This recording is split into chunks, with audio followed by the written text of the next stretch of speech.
සාර්ථකව ආයෝජනයෙන් ප්‍රතිලාභ ලබා ගන්න ඕනේ. ඒ සඳහා ඔයාට නිවැරදිව හොඳ සමාගමක් තෝරගන්න ඕනේ.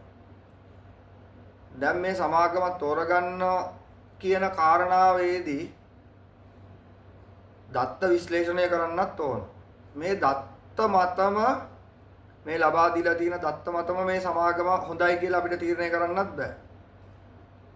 මේ කියන කරුණු කාරණා වලට පොඩ්ඩක් ඔබට ගිහිල්ලා එහෙම නැත්නම් අපි මේ දකින සමාජය තුළ මේ අපි ගැවසෙන උරෙන් උර ගැටෙන මේ සමාජ වාතාවරණය තුලදී වටපිටාවේ තියෙන දත්තතොරතුරු ටික එකතු කරගෙන අපි කොහොමද සමාගමක් තෝරගන්නේ? අපිට ගැළපෙන සමාගමක් තෝරගන්නේ. සරලවම කිව්වොත් එහෙම ඔයාට මේ සමාගමක මේ සඳහන් කරලා තියෙන දත්තතොරතුරු ටික මේ දීලා තියෙන තොරතුරු ටික තේරුම් ගැනීමට ලොකු හැකියාවක් නැහැ කියමු. දැන් ඔයාලා දන්නවා ඔයා තෝරගන්න සමාගමේ ඔයා මිලදී ගන්න කොටස ඒ කොටසේ වටිනාකම මිලදී ගන්න තැන මේ කොටස විකුණන තැන මේ කියන කරුණු කාරණා මත තමයි ඔයාට ලාභයක් ලබා ගැනීමේ හැකියාව තියෙන්නේ මුලින්ම. දෙවැනි කාරණාව තමයි ඔයාට මේ සමාගමෙන් ලබා දෙන ලාභය ලබා ගැනීම. ඉතින් මේ කරුණු කාරණා හරහා ඔයාට ලාභයක් උපයන්න නම් ඔයා මේ තෝරගන්න සමාගම ඔයාට හරි වැදගත්. දැන් මෙතනදී කවුරුත් කියන පළියට අපි සමාගමක් තෝරගෙන හරියන්නේ නැහැනේ. දැන් මේ වැඩේ කරන්න ඕනේ මම හැමතිස්සම කියන කාගේවත් කරේ ඉල්ලා යන්න එපා කියන කාරණාව. ඔයාගේ සල්ලි එහෙම නැත්නම් ඔයාගේ මුදල් මේ තීරණ ගැනීම ඔයා සතු. එහෙමනම් ඔයා තමයි තීරණය කරන්න ඕනේ සමාගම මොකද්ද ඔයා තෝරගන්න සමාගම. මේ සමාගම තෝරගන්න සරල විදිහට මම මුලින්ම මේ ගණිත ක්‍රමය මේ ලොකු සමාගම ගැන ලොකු විශ්ලේෂණය කියන කාරණාවලට යන්නේ නැතුව මම සරල අයිඩියා එකක් දෙන්නම් කොහොමද හොඳ සමාගමක් තෝරගන්නේ කියන කාරණාව. ඒ හරහා දැන් මේ මූලික දැනුම ලබා ගන්න මේ ඉස්සල්ලාම ඔයා මූලික දැනුමක් පොඩි මුදලක් ආයෝජනය කරලා ඉස්සල්ලාම මේ සමාගම් වල ආයෝජනය කියන එක ගැන මූලික දැනුමක් ලබාගෙන පොඩියට මේ ගමන පටන්ගෙන මේ හරහා සාර්ථක වුණාට පස්සේ ඔයාට තේරෙනවා ඔයාට මේ ලොකු මුදලක් ආයෝජනය කරන්න මේ තැන සුදුසුයි කියන කාරණා. ඒ තැනට එන්න නම් ඔයා තෝරගන්න සමාගම හොඳ වැදගත් සමාගමක් වෙන්න ඕනේ. මේ සමාගම කියන තැනදී ඔයා හරි තීරණේ ගත්තේ නැත්තම් ඔයාට මේ ගමන යන්න බෑ. ආයෝජනයේට ඔයා ආසයි, කැමති. මේ හරහා ඔයාට සාර්ථක වෙන්නත් අවශ්‍යයි. හැබැයි ඔයාට මේකේ මූලික දැනුමක් අවශ්‍යයි. පොඩ මේ දේ ඉගෙන ගන්න පුළුවන්. දැන් එතකොට ඔයාට මේ තියෙන සමාජ දැනුම උපයෝගී කරගෙන මේ ගමන යන්න පුළුවන්. මේ වටපිටාවේ ඔයා දකින්න දේවල් ටික තේරුම් අරගෙන ඔයා කොහොමද හොඳ සමාගමක් තෝරගන්නේ? අද මාතෘකාව මෙන්න මේ කාරණාව ගැන අපි යමු වීඩියෝ එකට සාදරයෙන් පිළිගන්නවා gihan.86 වෙත.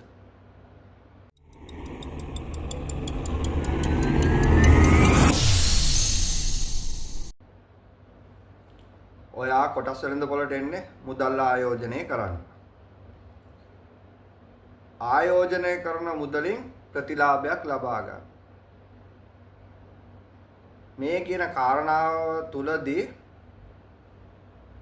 සරලවම කතා කරවුවොත් ඔයා ඔයාගේ මුදල් සමාගමක් වෙත ලබා දෙනවා.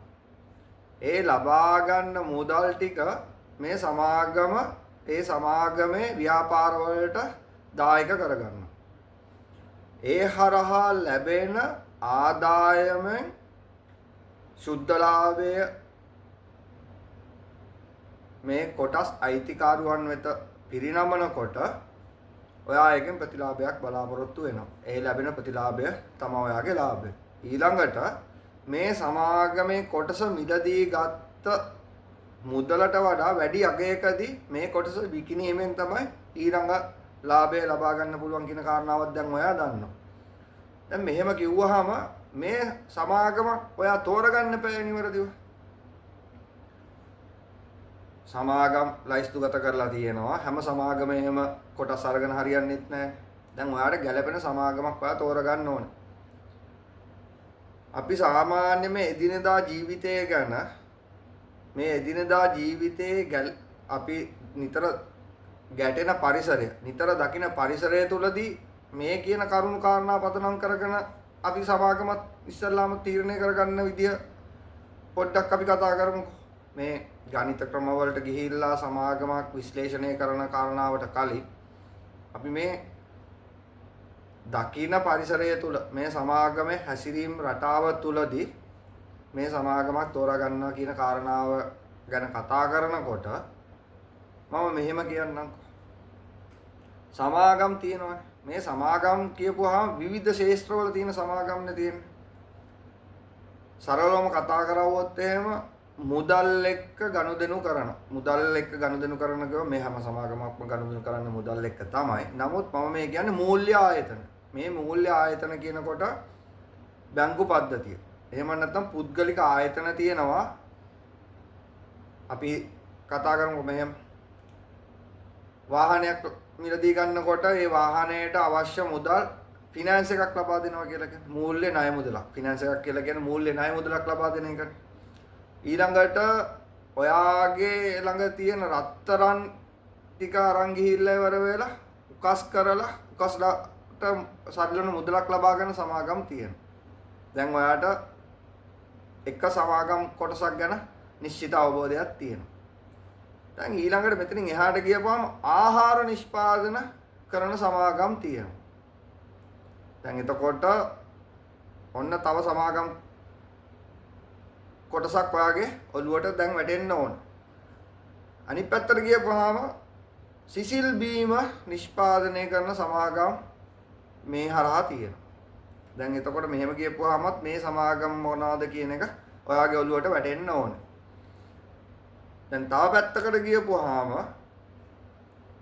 විදුලි නිෂ්පාදනය. විදුලිය කියපුවාම මෙතන ජල විදුලිය, දැන් අලුතෙන් සෝලාර් පැනල් මේ කියන කර්මාන්ත මේ විදුලිය කියන කර්මාන්තය ආශ්‍රිතව මේකට දායකය සපයන කර්මාන්ත එහෙම නැත්නම් සමාගම් මේ කොටස් වෙනද පොලේ ලයිස්තුගත වෙලා තියෙනවා. ඒත් එතෙන් එහාට ගියපම තව පොඩි කාරණාවක් කියන්නම්. දැන් මේ විදුලි පද්ධතියට සම්බන්ධ වෙන්න රැහැන් එපා. සරලව ගියොත් කේබල් එපා.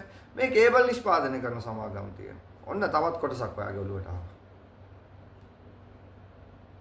දැන් මෙහෙම හිතන්නකෝ. දැන් ආහාර කියලා කියපුවාම ශනික ආහාර නිෂ්පාදනය කරන සමාගම් තියෙනවා. එදිනෙදා දෛනික ජීවිතයේදී මස් මාංශ සපයන සමාගම් තියෙනවා. දැන් මෙතනදිත් මේකත් කොටස් වශයෙන් ඔයාලට එදිනෙදා ජීවිතයේදී මුණ ගැහෙන සමාගම් කීපයක්. දැන් තවත් පොඩ්ඩක් මෙතනින් එහාට ගියපුවාම කෘෂිකර්ම ශාස්ත්‍රයට සම්බන්ධ සමාගම් තියෙනවා. උදාහරණයක් විදිහට ගත්තාම පොහොර සමාගම් තියෙනවා. දිලීර වලට රසායනික දිලීරනාශක ලබා දෙන සමාගම් තියෙනවා. දැන් ඔයාලට මේ කොටස් වෙරඳ පොලේ ලයිස්තුගත වෙලා තියෙන සමාගම් ගැන මේ විදිහට මේ දිනදා ජීවිතයේදී මුණ ගැහෙන සමාගම් ගැන මම මේ පොඩ්ඩක් මතකය ආවර්ජනය කරේ. දැන් ඔයාට දැන් මේ සමාගම් ටික කියපුවාම මේ කොටස් ටික කියපුවාම ඔයාගේ ඔළුවට දැන් සමාගම් කීපයක් ඇවිල්ලා තියෙන්න ඕන. මේ සමාගම් කීපය ගැන ඔයාගේ ඔළුවට දැන් එන්නේ නැත්තම් එහෙම වෙන්න විදියක් නැහැ. මොකද මේ මං කියපු හැම සමාගමක්ම ඔයාගේ හදවතට ඇවිල්ලා තියෙන්නේ මේ දැන්. ඒ කියන්නේ ඔයා දන්නවා ඔයාගේ මොලේට ඇවිල්ලා තියෙන්නේ. දැන් තව පොඩි දෙයක් මම ඔයාලට කියන්න. දැන් මෙහෙම කතා කරපුවාම මේ ආහාර පාන සම්බන්ධව, ණය සම්බන්ධව මේ ගැන කතා කරපුවාම ඔයාලට අමතක වෙනව නේද? මෙහෙම හිතන්නකො. මේ රටේ ඉන්න සෑම ජනතාව ඔයත් මමත් අසනීප වෙනවා. සරලවම ලෙඩ රෝග හැදෙනවා. ඉතින් මේ ලෙඩ රෝග කියන එක කියලා සිද්ධ වෙන දෙයක් නෙමෙයි. ඉතින් මේ හරහා මේවට බෙහෙත් සපයන ප්‍රතිකාර කරන රෝගීන්ට නේවාසික ප්‍රතිකාර කරන සමාගම් තියෙනවා. අධ්‍යාපනය කියන පැත්ත හිතන්න. දැන් මේ අධ්‍යාපනයට දායකත්වයේ සපයන සමාගම් තියෙනවා. ඉතින් මේවා එදිනදා ජීවිතේදී ඔයාලට හම්බ වෙන සමාගම්. ඉතින් දැන් මේ විදිහට ඔයාට දැන් මේ ආර්ථිකයත් එක්ක උරෙන් උර ගැටෙන මේ සමාගම් වලදී මේ සමාගම් වල රටේ ආර්ථිකයට මොන වගේ දායකත්වයක්ද සපයන්නේ කියන කාරණාව දැන් ඔයාගේ ඔළුවට එන්න ඕන. දැන් මේ කරුණු කාරණාවලදී මේ මං කතා කරපු මාතෘකාවලදී බහුලව මිනිස්සුත් එක්ක උරෙන් උර ගැටෙන. කියන්නේ මිනිසුන්ගේ අවශ්‍යතාවයට මිනිසුන්ගේ අත්‍යවශ්‍යම දේවල් වලට පහසුකම් එහෙම නැත්නම් සේවාවන් සපයන සමාගම් මොනවද කියන එකත් දැන් ඔයාලට මෙතනින් කොටස් කරගන්න පුළුවන්. විශේෂයෙන් කිව්වොත් එහෙම නිතර කියන්නේ දවසේ වැඩිම හරියක්ම මිනිසුන් ආහාර සපයන සමාගමක් ගත්තොත් එහෙම දෛනිකව මේ ආහාර නිෂ්පාදනය කරන සමාගම් මිනිසුන්ගේ හදවතට ඒ කියන්නේ මිනිසුන්ට සේවාව සපයනවා කියන එක අත්‍යවශ්‍යම සේවාවක් විදිහට ඒ කියන්නේ අත්‍යවශ්‍ය කියලා කියන්නේ ආහාර සැපයීම මස් මාංශ කියන කාරණාව තුළදී බහුලව මස් නිෂ්පාදනය කරන්න බෑ මස් මාංශ අනුභව කරන සමාගම් ඉන්නවනේ මේ කියන කාරණාවලදී ඔයාලට තේරුම් ගන්න පුළුවන් දැන් මේ සමාගම් ඉන්න මේ වගේ මේ සමාගම් ඉන්න මේ වගේ තැන තමයි මේ සමාගම් ටික තියෙන්නේ කියන එක ඔයාට ලයිස්තුගත කරගන්න පුළුවන්. දැන් මෙතනදී මිනිසුන්ගේ මම කියන්නේ දෛනික අවශ්‍යතාවයට ගොඩක්ම සමීප සමාගම් ටිකක් සම්බන්ධ කරගන්න කියලා. දැන් මෙතනදී දැන් ඔයාට මේ සමාගම් ටික දැන් ඔයා ලයිස්තුගත කරගෙන තියෙනවා.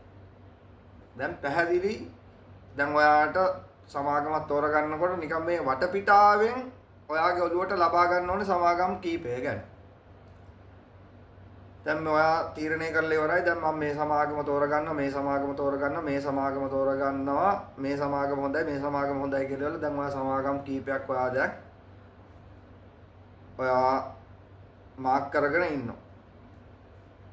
දැන් මෙතනින් එහාට ගිහිල්ලා සරලවම අපි දැන් මේ සමාගමක මේ සමාගම මෙහෙමයි කිව්වටම බෑනේ.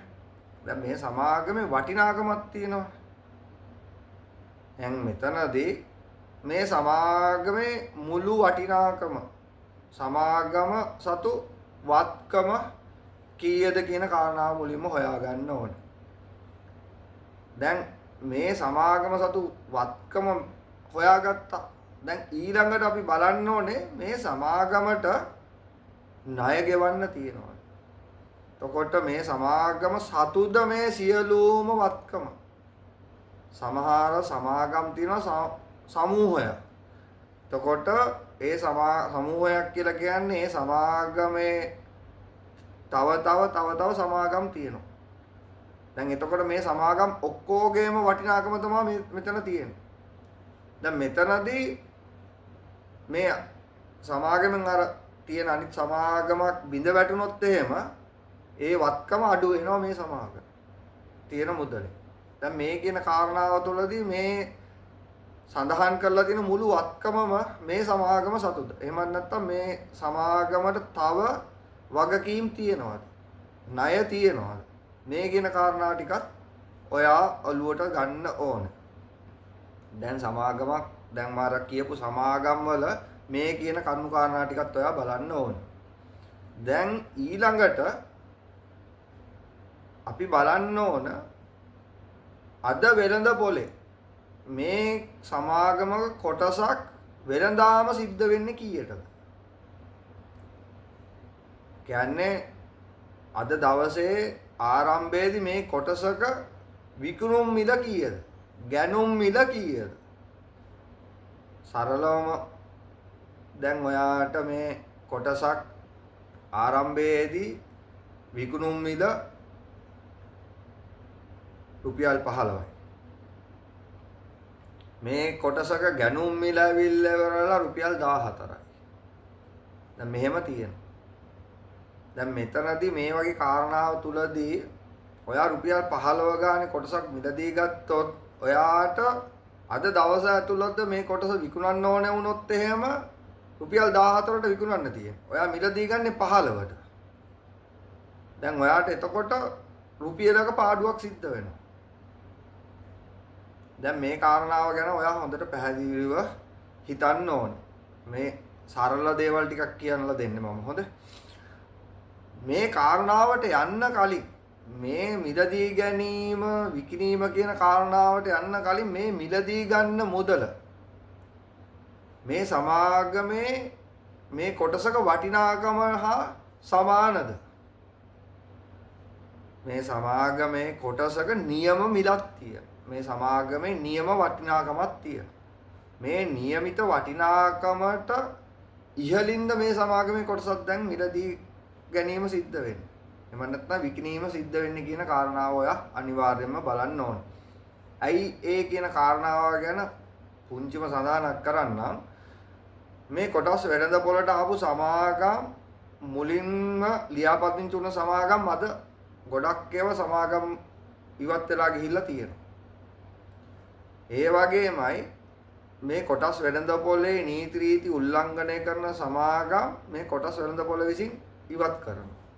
ඉතින් මේ ඉවත් කිරීම තුලදී මේ සමාගමක් මේ කොටස් වෙළඳ පොලෙන් ඉවත් වෙලා යනවා නම් මේ ඉවත් වෙලා යනකොට ඔයා ඇවිල්ලා ඒ සමාගමේ හිමිකාරීත්වය දරන පුද්ගලයෙක් නේ. එහෙම ඔයාව අතරමං කරලා දාලා යන්න බෑ. ඔයාට ඒ කොටස් වලට අදාළ මුදල් ගෙවන්න ඕන. දැන් ඔයා මේ කොටසක් මිලදී අරගෙන තියෙන්නේ රුපියල් 20ට. නමුත් මේ සමාගමේ කොටසක වටිනාකම ඇවිල්ලා රුපියල් 15යි.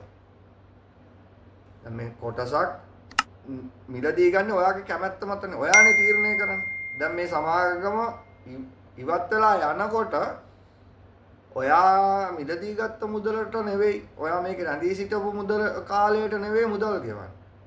ඒ ඉවත් වෙලා යනකොට ඒ සමාගමේ වටිනාකම කොටසේ වටිනාකම අනුව තමයි ඔයා ළඟ තියෙන කොටස් වලට අදාළ මුදල ගෙවල ඉවරලා ඉවත් වෙලා යන්නේ. මෙතනදී ඔයා අර කොටසක සැබෑ වටිනාකමට වඩා අගයට වඩා වැඩි තරකින් මිලදී අරගෙන තිබුණොත් මේ ඉවත් වීම තුලදී ඔයාට ලැබෙන්නේ පාඩුව. සාමාන්‍යයෙන් 100%ක්ම මෙහෙම වෙන්නේ නැහැ. ඒ කියන්නේ සමාගමක් එකවර මේ කොටස් වෙනද බලෙන් කඩාගෙන විදගෙන යන්නේ නැහැ. නමුත් ඒ වගේ සිදුවීම් මේ සමාගම් තුල සිද්ධ වෙන්න පුළුවන්. එහෙම සමාගම් බිඳ වැටීම් සිද්ධ වෙන්න පුළුවන් සිද්ධ වෙලා තියෙනවා. ඉතින් මේ කාරණාව ගැන ඔයා දැනුවත් වෙන්න ඕනේ. ඊළඟ කාරණාව සමාගමක කොටසක් මිලදී ගන්නකොට මේ කියන අගයන් ටික ඔක්කොම හරි කියන්නකො. දැන් සමාගමේ කොටසක සැබෑ වටිනාකම අපි හිතමු රුපියල් 100යි. දැන් අද වෙනකොට මේ සමාගමේ කොටසේ සැබෑ වටිනාකම රුපියල් 100යි. නමුත් ගනුදෙනු වෙන්නේ රුපියල් 80ට.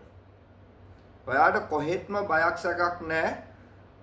දැන් රුපියල් 80ට ලබා ගන්න සමාගම වහලා දාලා හෙට වහලා දාලා යනවා කියන්නකො. ඔයාට රුපියල් 80ට මිලදී අරගෙන තියෙන්නේ රුපියල් 100 ගානේ ගෙවන්න ඕනේ. එතනම ඔයාට රුපියල් 20ක ලාභයක් ලැබිලා තියෙනවා. ඔයා ඒක මතම විතරක්ම හිතලා ඔයා සමාගම කොටස් මිලදී ගත්තොත් ඔයාට මොකක් වෙයි කියලා හිතනවද? ඇයි ඔයා මේ සමාගමේ ඉදිරි දැක්ම ගැන ඔයා හිතුවද? නෑ නේද? දැන් මේ සමාගමෙන් ඔයාගෙන් සල්ලි අරගෙන මොකද්ද කරන්නේ? මේ සමාගම සල්ලි අරගෙන ඉවරලා බැංකුවකට දාලා ඉවර වෙලා මේ බැංකුවේ පොලියක් අරගෙන නෙවෙයිනේ මේ ඔයාට ලාභයක් දෙන්නේ. ඔයා ආයෝජනයක් කරන සමාගම. එහෙනම් මේ මුදල් වලින් මේ සමාගම මොකද්ද කරන්නේ? මොනවා හරි මේ සමාගමේ ඉදිරි දැක්මක් තියනවාද? මේ සමාගම පුළුල් කරනවාද? අලුත් ප්‍රොඩක්ෂන් එකක් කරනවාද? එහෙම නැත්නම් මේ සමාගමට මේ සමාගමේ වර්ධනය වෙනුවෙන් මෙයාලා යම්කිසි ආයෝජනයක් කරන්න මේ මුදල් එකතු කරන්නේ. අලුතෙන් ෆැක්ටරි එකක් ඕපන් කරන්නද හදන්නේ. මේ කියන කාරණා ටික ඔයා අනිවාර්යයෙන්ම බලලා ඉවර වෙලා තමයි මේ සමාගම කොටස් මිලදී ගන්න ඕනේ. මොකද සමහර සමාගම් තියෙනවා අලුතෙන් දෙයක් කරන්නේ නැහැ. එයාලා ගාව තියෙන දේවල් තමයි මේන්ටේන් කරගෙන යන්නේ. එතකොට මේ ආර්ථිකයත් එක්ක එයාලට මේ ලාභයක් ලබා ගන්න පුළුවන්ද? සමාගමක් ආයෝජනය කරනවා කිව්වට මේ කොටසක මිල අඩු හින්දා මේ සමාගමේ කොටසක වටිනාකම වැඩි හින්දා කියන කාරණාව තුළදී ඔයා කොටසක් මිලදී ගත්තොත් එතනත් ඔයාට සිද්ධ වෙන්නේ පාඩුවක්. දැන් මම කිව්වා නේද සමාගමේ කොටසේ සැබෑ වටිනාකම රුපියල් 100යි කියන්නකො. ඒ වුණාට මේ කොටසක මිල ට්‍රේඩ් වෙන්නේ එහෙම නැත්නම් විකිනෙන්නේ මිලදී ගැනීම කියන කාරණාව තුළදී මේ කොටසක අගේ දැන් අපිට හිතා ගන්න බැරි මුදලකට ගිහිලා රුපියල් 1000ක් සීමාව පැනලා. නමුත් මේ කොටසක වටිනාකම මේ සමාගමේ කොටසක සැබෑ වටිනාකම රුපියල් 100යි. හැබැයි ට්‍රේඩ් වෙන්නේ රුපියල් 1000කට. දැන් එතකොට ඔයා හිතනවද මේ සමාගම කොටස ට්‍රේඩ් වෙන්නේ රුපියල් 1000කට දැන් මේ සැබෑ වටිනාකම රුපියල් 100යි. මේ හින්දා මේ සමාගම මිලදී ගන්න හොඳ නැහැ කියලා ඔයා තීරණය කරනවා. ආන් එහෙමත් ඔයාට සමාගමක කොටසක් මිලදී ගැනීම තීරණය කරන්න බෑ. මොකද ඒ ගානට ට්‍රේඩ් වෙනකොට සැබෑ වටිනාකම අඩු වෙනකොට නමුත් මේ සමාගම ලාභ ලබන සමාගම. එහෙම නැත්නම් මේ සමාගමේ නිෂ්පාදනය මිනිසුන්ට අත්‍යවශ්‍යයි. මේ සමාගමේ නිෂ්පාදන මිනිසු අනිවාර්යයෙන්ම දිනපතා පරිභෝජනය කරනවා. දිනපතා පරිභෝජනය කරනවා කියලා කියන්නේ මොකද්ද? මේ සමාගමේ ආදායමක් එනවා. මේ සමාගම හැමදාම ආදායම කියන එක ගලාගෙන එනවා. දැන් මේ වගේ සමාගමක වෙන කිසිම ගැටලුවක් නැහැ. ඒ කියන්නේ එයාලට වගකීම් නැහැ. මොකද්ද මේ වගකීම් කියලා කියන්නේ? එයාලට ණය ගෙවන්න නැහැ. එහෙම නැත්නම් මෙයාලගේ මේ සමාගමට සමාගම් සමූහයක් නැහැ. තව සමාගම් කීපයක එකතුවක් නෙවෙයි මේ සමාගම. මෙයා තනි සමාගම. කොහෙත්ම ගැටලුවක් නැහැ මේ සමාගම මිලදී ගත්තට. මොකද මේ වගේ සමාගමක් නිරන්තරයෙන්ම ලාභ ලබනවා කියන තැනදී වසර අවසානයේදී මේ සමාගමේ සුද්ධ ලාභය ඔයාට ඒ කියන්නේ සමාගමේ හිමිකාරීත්වයේ දරන පුද්ගලයන්ට කොටසක් තිබුණ පුද්ගලයාට පවා මේ ලාභාංශය ලබා දෙනවා. දැන් මේ කාරණාවේදී සමාගම තෝරගන්නකොට මේ සමාගම මේ ඩිවිඩන්ඩ්ස් එහෙම නැත්නම් මේ ලාභාංශ බෙදා දීලා තියෙනවාද කියන කාරණාව ගැනත් ඔයා බලන්න ඕන. දැන් එතකොට මේ සමාගම අවසාන වරට සමාගමේ ලාභාංශ නිකුත් කරේ කවද්ද? මේ සමාගම වසර කී කාලයකට එහෙම නැත්නම් සමහර සමාගම් වසරෙන් වසරට සමාගමේ ලාභාංශ බෙදා දීලා තියෙනවා. සමහර සමාගම් ලාභාංශ බෙදා දීලා නැහැ, ලාභාංශ නිකුත් කරලා නැහැ වසර 3ක් 4ක් වගේ කාල සීමාවකදී. දැන් එතකොට මේ වගේ සමාගමක් මිලදී ගන්නකොට ඔයා හොඳටම දන්නා ඔයා අවුරුදු 4ක් තියාගෙන හිටියත් මේ සමාගමෙන් ලාභාංශ ලැබෙන්නේ නැහැ. හැබැයි මේ සමාගමේ කොටස ට්‍රේඩ් වෙනවා හොඳ තැනකට. ඒ කියන්නේ අද තියෙන තැනට නෙවෙයි තව ඉස්සරහට යනකොට මේ සමාගමේ කොටසක මිල තීරණය වෙන්නේ. මෙතනදී අර ඔයා මිලදී ගත්ත තැනට වඩා විකුණුම් මිල කියන තැනදී ලොකු ලාභයක් ඔයාලට ලබා ගන්න පුළුවන්. ඒ ලාභය විතරයි මේ සමාගම ඔයාලට ලබා ගන්න පුළුවන් ලාභය. මේ කියන කරුණු කාරණා ටික සරලවම ඔයාලට තේරෙනවා. මේ හරහා තමයි ඔයාට සරලවම මේ කොටසක් එහෙම නැත්නම් කොටසක් මිලදී ගැනීමට සමාගමක් තෝරා ගැනීම කියන කාරණාවලදී මේ අපි ගැවසෙන සමාජය හරහා අපිට නිරන්තරයෙන් මුණ ගැහෙන අපිට අහන්න තියෙන දත්ත තොරතුරු වලින් සමාගමක් තීරණය කරන්න පුළුවන් හොඳම ක්‍රමවේදය. මෙතනින් එහාට ගිහිල්ලා ඔයා සමාගමක් තෝරගන්නවා නම් ඔයා අනිවාර්යයෙන්ම කරන්න ඕනේ ක්‍රියාදාමය මොකද්ද? ක්‍රියාපටිපාටි. ඔයාට මම කිව්වා කොටස් වෙළඳපොළට සමාගමක් පිවිසෙනකොට කොටස් වෙළඳපොළ හරහා මේ සමාගමේ දත්ත නිසි ලෙසව කාර්තුවෙන් කාර්තුවට එහෙමත් නැත්නම් වසරෙන් වසරට මේ සමාගම සතු සියලුම විස්තර මේ කොටස් වෙළඳපොළට ලබා දෙන්න ඕනේ. ඉතින් මෙතනදී මේ ලබා දෙන දත්ත තොරතුරු වැරදි වෙන්නත් බෑ. එහෙම වැරදි දත්ත තොරතුරු ලබා දුන්නොත් එහෙම ඒ සමාගම් මේ කොටස් වෙළඳපොළෙන් අයින් කරනවා. ඉතින් ඒ නිසා මේ සමාගම් සතු සියලුම වත්කම් දත්ත තොරතුරු මේ කොටස් වෙළඳපොළේ ලියාපදිංචිය යටතේ තියෙනවා. ඔයා csc.lk කියන වෙබ්සයිට් එකට ගිහිල්ලා ඉවර වෙලා මේ සමාගම් වලට ගිහිල්ලා ඉවර වෙලා සමාගම් වල මේ දත්ත තොරතුරු ටික ලබාගෙන මේ සමාගමේ මම මේ කියපු කාරණා මේ සමාගමේ කොටසක් මුලින්ම මේ කොටස් වෙළඳපොළට ආවේ කීයටද? එතකොට මේ සමාගම සතු මූලික වත්කම කීයද? මේ සමාගම සතු වගකීම් කොච්චරක් තියෙනවද? දැන් මේ සමාගමේ ඇත්තම වටිනාකම කොච්චරයිද? ඒ කියන්නේ මේ සමාගම සතු සම්පූර්ණ වටිනාකම තියෙනවා. නමුත් මේ වටිනාකම දැන් මෙයාලට වගකීම් තියෙනවා කියලා කියවනේ. ඒ කියන්නේ මේ සමාගම ණය අරන් තියෙනවා. මේ සමාගම අපි හිතමු වහලා දාලා යන තැනකටපත් වෙනවා කියලා. දැන් මේ වත්කම් ටික අනිවාර්යයෙන්ම සරලවම කතා කරවුවොත් මේ වත්කම් ටික විකුණන්න එපා. මේ විකුණලා ඉවර වෙලා ඒ කියන්නේ මේ සමාගම සතු තියෙන සියලුම දේපොළ මේ මුදල් බවට පරිවර්තනය කරගන්න ඕනේ. මේ මුදල් බවට පරිවර්තනය කරගත්තාම මේ සමාගම අරන් තියෙන ණය ටිකෙන් ඉස්සෙල්ලාම නිදහස් වෙන්න එපා. මේ ණය ටික නිදහස් වෙලා අවසානයේදී ඉතුරු වෙන මුදල් ටික තමයි මේ සමාගමේ අයිතිකාරීත්වයට හිමිකම් දරන පුද්ගලයන් අතරට ලබා දෙන්නේ. ඉතින් මෙන්න මේ කාරණාව ගැන ඔයා පොඩ්ඩක් මේ වෙබ්සයිට් එකට ගිහිල්ලා බලන්න ඕන. ඉතින් මේ වෙබ්සයිට් එකට ගියපුවාම මේ සමාගමේ සැබෑ කොටසක වටිනාකම කීයද කියන කාරණාවත් සඳහන් කරලා තිනේ. අවසාන වරට මේ සමාගම මේ කොටස් වලට ලාභාංශ නිකුත් කරේ කවද්ද? කීයක්ද ලබා දුන්නේ? එතකොට කොටස් වශයෙන්ද ලබා දුන්නේ? මේ කියන කරුණු කාරණා ටික සඳහන් කරලා තියෙනවා. තවත් මෙතනදී තියෙනවා මේ ලොකුවට යන සමාගම් වල කොටස් තියෙනව නේද? මෙන්න මේ කොටස් නැවත කොටස් වලට බෙදලා මේ සමාගම් වලට මේ සමාගම අපව කොටස් වලට ඉදිරිපත් කරලා තියෙනවා. ඉතින් මේ කියන කරුණු කාරණා ගැනත් ඔයාලට දැනුවත් වීමක් තියෙනවා. ඉතින් මේ කරුණු කාරණා ටික දැනුවත් වෙලා ඔයා සාමාන්‍ය සමාජයේ ඔයාලට තියෙන දත්ත ටික එකතු කරගන්න පුළුවන්. ඊළඟට මේ වෙබ්සයිට් එකට ගිහිල්ලා ඉවර වෙලා මේකේ දත්ත ලබා ගන්න පුළුවන්. ඊළඟට ඔයාට මේ සමාගම ගැන වෙබ්සයිට් එකට ගිහිල්ලා හොයන්නත් පුළුවන්. දැන් csc.lk කියන වෙබ්සයිට් එකට ගිහිල්ලා මේ සමාගමට දීලා තියෙන දත්ත තොරතුරු වලට අමතරව මේ සමාගම දත්ත තොරතුරු ටික නිකන් වෙබ්සයිට් එකකට ගිහිල්ලා ඉවර වෙලා සර්ච් කරලා බැලුවොත් එහෙම මෙයාලා ඉස්සරහට කරන ප්‍රොජෙක්ට් මොනවද? මෙයාලාගේ යටතේ සේවකයෝ කීයක් ඉන්නවද? මෙයාලා අලුතෙන් කරන්න හදන්නේ මොනවද?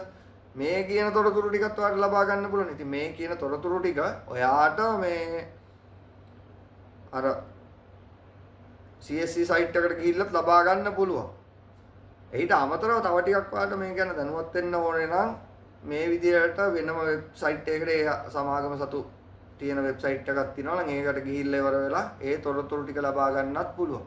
ඉතින් මෙන්න මේ කියන කරුණු කාරණා ටික මූලික දැනුමක් නැති කෙනෙකුට මෙන්න මේ කියන කරුණු කාරණා ටික අනුව සමාගමක් තෝරගන්න පුළුවන් හැකියාව තියෙනවා. දැන් මේ කියන කරුණු කාරණා ටික අනුව ඔයා කොටසක් සමාගමක් මිලදී අරගෙන ඒ සමාගමේ කොටසක් කොටස් කීයක් මිලදී ගන්නවද කියන කාරණාවත් එක්ක ඔයාට ඔයාගේ ගමන ආරම්භයක් තියෙනවා. මේ ගමන ආරම්භයේදී ඔයාට දැනුම ඔයාට ටිකෙන් ටික එන්න පටන් ගන්නවා. ඉතින් මුලින්ම මම ඒකයි කිව්වේ අතේ තියෙන පොඩි මුදලක් අරගෙන මෙතන ගොඩ වෙන්න මුලින්ම ඔයාට ලොකු දැනුමක් නැත්තම් මේ හරහා ඔයාගේ දැනුම ගොඩනගා ගන්න. මේ ජීවිතය කියලා කියන්නේ හැමදාම ඉගෙන ගන්න දෙයක්. මැරෙනකම්ම අපි ඉගෙන ගන්න දේ තමයි ඒ කියන්නේ මැරෙන තුරාවටම අපිට ඉගෙන ගන්න තමයි තියෙන්නේ. අපි ඉගෙනගෙන අවසානයක් නැහැ.